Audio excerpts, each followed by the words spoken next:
Hyderabad LB Nagar police station పరిధిలో drugs కలకలం రేగింది.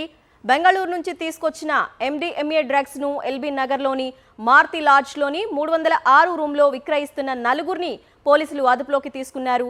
వారి దగ్గర నుంచి భారీ ఎత్తున MDMA డ్రగ్స్ స్వాధీనం చేసుకున్నారు పోలీసులు. ఒక కారు, 4 సెల్ ఫోన్లు స్వాధీనం చేసుకున్నారు. దీనికి సంబంధించిన నలుగురిని అదుపులోకి తీసుకొని విచారణ చేపట్టారు పోలీసులు.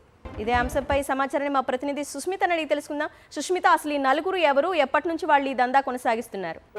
ఎల్బీనగర్ పోలీస్ స్టేషన్ పరిధిలో డ్రగ్స్ ని స్వాధీనం చేసుకున్నారు ఎస్ఓటీ పోలీసులు. బెంగళూరు నుంచి తీసుకుని వచ్చి MDMA డ్రగ్స్ ని ఎల్బీనగర్ లోని ఒక మారుతి లాడ్జ్ లో క్రయ విక్రయాలు చేస్తున్న సమయంలో పక్కా సమాచారంతో ఎస్ఓటీ పోలీసులు వెళ్లి రైడ్ చేసినట్టుగా కూడా తెలిసింది. ఆ సమయంలో వాళ్ళు కన్స్యూమ్ చేస్తూ వేరే వాళ్ళకి అమ్ముతున్నట్టుగా కూడా సమాచారం అందడంతో పోలీసులు రైడ్ చేసినట్టుగా కూడా చెప్తున్నారు. ఆ సమయంలో అక్కడ నలుగురు ఉన్నట్టుగా కూడా తెలిసింది. ఆ నలుగురిని కూడా అదుపులో తీసుకుని ప్రస్తుతం విచారిస్తూ ఉన్నారు. వారి దగ్గర నుంచి MDMA డ్రగ్స్ ని 6 గ్రాముల మేర స్వాధీనం చేసుకున్నట్టుగా తెలుస్తుంది. అయితే ఈ డ్రగ్స్ ని బెంగళూరు నుంచి తీసుకుని వస్తున్నారు. బెంగళూరులో ఒక నైజీరియన్ వద్ద ఈ డ్రగ్స్ ని కొనుగోలు చేసినట్టుగా కూడా తెలుస్తుంది. అయితే వాటి నుంచి ఒక కారు, 4 సెల్ ఫోన్లు కూడా స్వాధీనం చేస్తున్నారు. అయితే నలుగురిని విచారిస్తున్న సమయంలో వారి పేర్లు అజయ్, జయపాల్, రాజ్నిక్, జాఫన్ ఈ నలుగురి పేర్లు ఉన్నట్టు కూడా చెప్తున్నారు. వీరి వయస్సు 25 నుంచి 30 సంవత్సరాల మధ్య ఉన్నట్టుగా కూడా తెలుస్తూ ఉంది. గోవాకు వెళ్ళిన సమయంలో అక్కడ ఒక వ్యక్తి నుంచి ఈ నెంబర్ సంపాదించడం, ఆ వ్యక్తి దగ్గరికి వెళ్ళి బెంగళూరులో